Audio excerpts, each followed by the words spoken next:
All right. Hello, Ms. Collins. All right. Thank you for joining me today.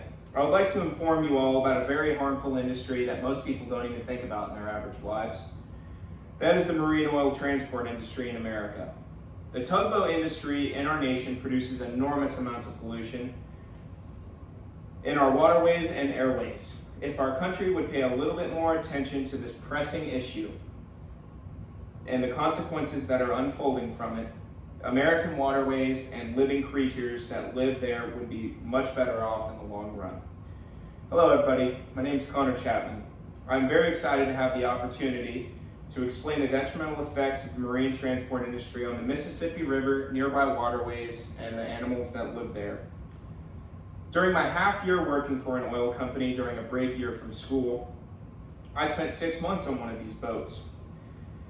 It was my first time ever being away from home for more than 2 weeks by myself. So I tended to get messed with a lot by some of the older guys, considering they had 20 years on me. So my infamous nickname on the Waller, boat behind me, was Deckhand or Greenhorn. The first thing I noticed was the constant smell of the Mississippi River and the trash buildup around the dams. This started to make me curious about how our industry affected the local waterways and the animals around it. I have a picture of some of the buildup that I would likely see sometimes, looked around like this around the dams. This would constantly kill fish, sometimes dead birds, and nobody seemed to be really doing anything about it. A quick Google search and a few minutes to read the pages and pages about Mississippi pollution hit me right in the face. It started to dawn on me that this industry and America's thirst for oil was killing this nation's waterways and atmosphere. An article named "The Spatial Study on Pollution Status of the Lower Mississippi River" states that just 8 years ago, the Mississippi River received a grade of D+ as far as water purity. As college students, we all know that D+'s on papers don't look good. So this goes to show that even as of 8 years ago, the Mississippi was not a healthy waterway, and nobody seemed to really be doing anything about it.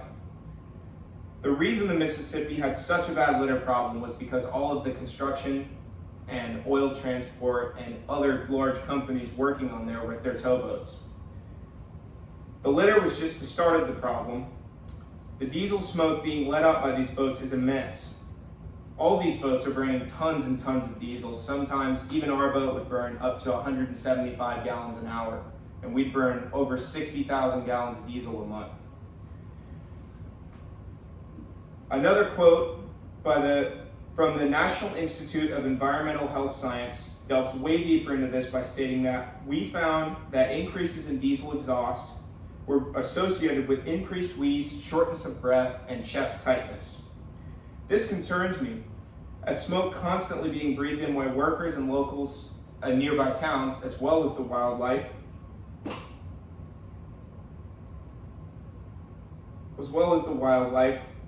is definitely not good for them or us at all. Luckily, in a journal I found online written by the American Water Works Association, they mentioned that the U.S. Environmental Protection Agency has made a commitment to work with local communities and governors along the Mississippi to address pollution and emissions, along with all the other shared environmental problems that these companies bring along.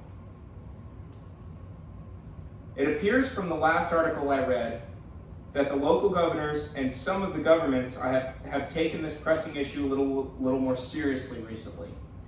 As I read through another article from the Mississippi River Plastic Pollution Initiative, a quote I found was very relieving, as it seems there are more efforts towards fixing the problem in the long run. There are two parts of this quote that I have to include, and I have to include both of them so it makes sense to you guys as well.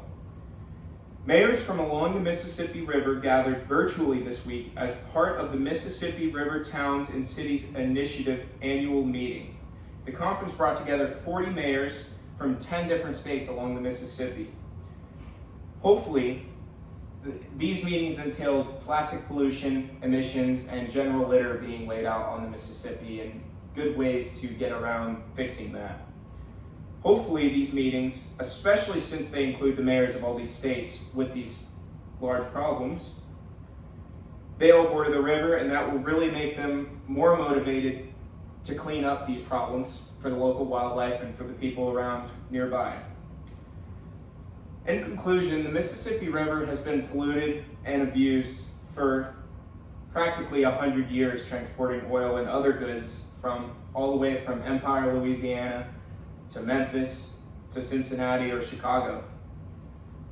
With vast participation from the local cities and states along the waterways, they could make a massive difference with even minimal cleanup efforts as long as everybody pitched in. With everybody working together, from New Orleans to Cincinnati, from land to boat, this minimal effort everybody pitches in would greatly improve the lives of everybody nearby around it, including the animals and fish that live there too. Thank you.